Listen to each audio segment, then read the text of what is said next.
Energy daily, and consistent energy. Of course we want it. Who doesn't want it? To feel good, to have consistent energy, to know that you can go and perform and do stuff that you want to do in life, whether it be work, sport, leisure, whatever the thing is. We don't want to have these ups and downs where we go, I don't know if I'm going to wake up and feel average. So in this video I'm going to talk about some stuff that maybe you haven't thought about, maybe you haven't considered, and maybe it's affecting your current energy.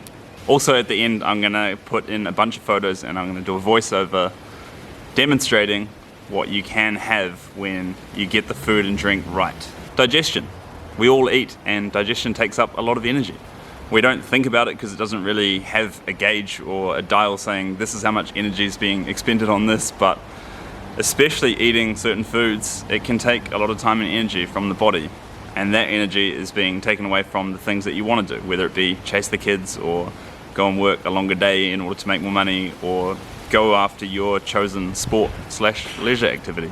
Think about this, a piece of melon slice, it's going to digest very quick because the body goes, that's easy, simple, whereas a piece of steak that's been cooked with all different sauces and oil covered all over it, it's going to take more time.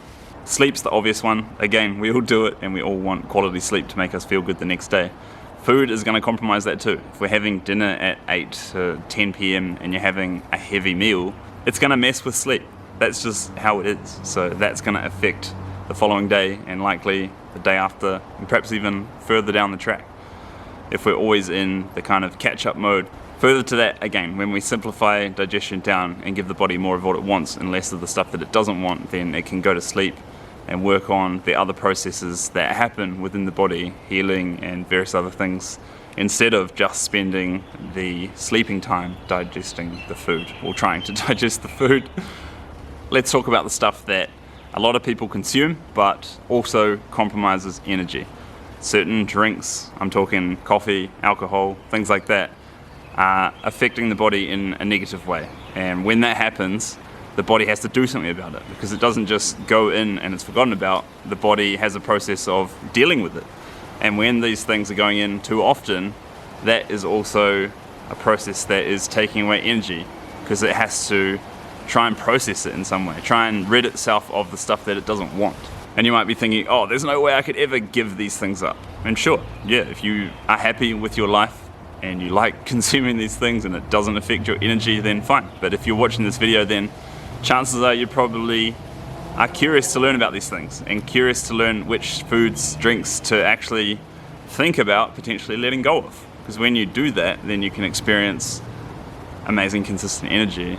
And then those things that we once originally really loved, you don't care about anymore. Mindset is obviously massive when it comes to this, because you can want all these things, but if you don't know how to action or take steps toward doing these things, then it can feel daunting. I get it. And we all kind of are probably a little bit guilty of going, I want to go and do a marathon, after not having done any running for quite some time.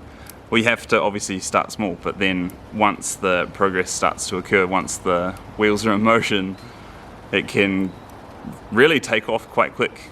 The same can be said for consistent energy. When we strip out the things that the body is not loving, then the energy can come back, and then you can go and do lots more fun stuff. The body's not trying to deal with all the stuff that it doesn't want. Carrying excess weight, there's not much else to it really. If you're carrying lots of excess weight, the body has to work harder, so it's gonna be taking away from your energy to go and do cool stuff. I've mentioned taking out certain foods and drinks, getting rid of those things. Once those are eliminated, you no longer care for them, you no longer crave them or want to eat them, then your body can start to reset itself and get rid of body weight that is no longer wanted, no longer needed to be kept. You can get to a nice, lean, stable body weight and maintain it without having to restrict your calories. I know so many people will speak of having to do just that, but it is not necessary. We have a natural diet, and when we move closer to that, the body sees what we're eating as fuel and not needing to store it for a potential famine to come.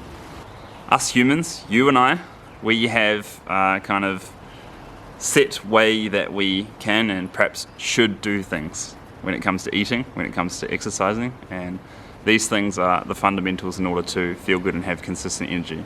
This is what I teach when I coach people one-to-one to feel better, to rid themselves of chronic disease, to drop body weight and stay at a lean, stable body weight. I want to touch on this. Needs and wants. Two different things.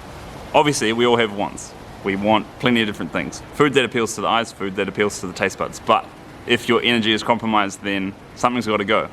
Certain foods are compromising that. And it's up to you what you want more. If you want to eat shit food and feel shit, that's up to you.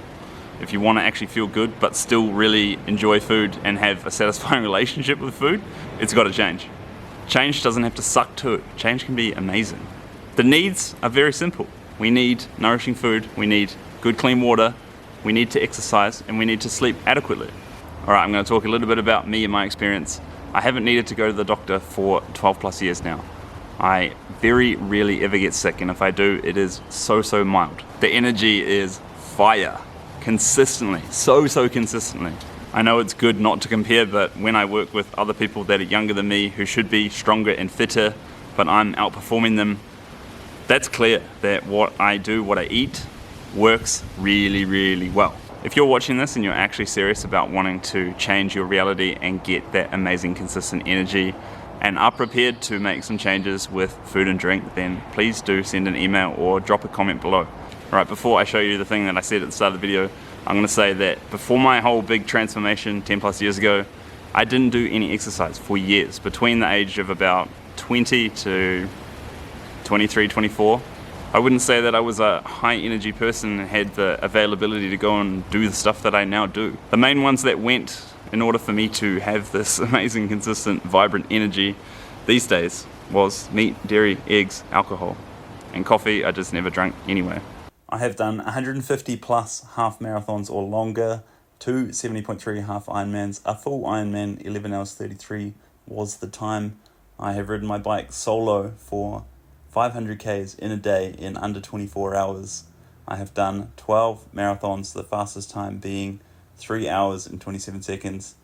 This photo was from that day. It was a great day. I have done 10 ultras now, including 200 Ks and 100 miler, 165K. And now onto the calisthenics, doing assisted muscle ups, 4 reps.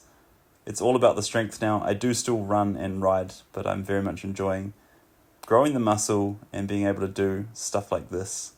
It's really cool to use the body when you have amazing energy to do it, and it feels good. And here I have 80 kilos added, doing a 30-second plus hang. The grip strength is coming along very nicely. Here's the body, loud and proud. It works great. If you want it to, then please do get in touch.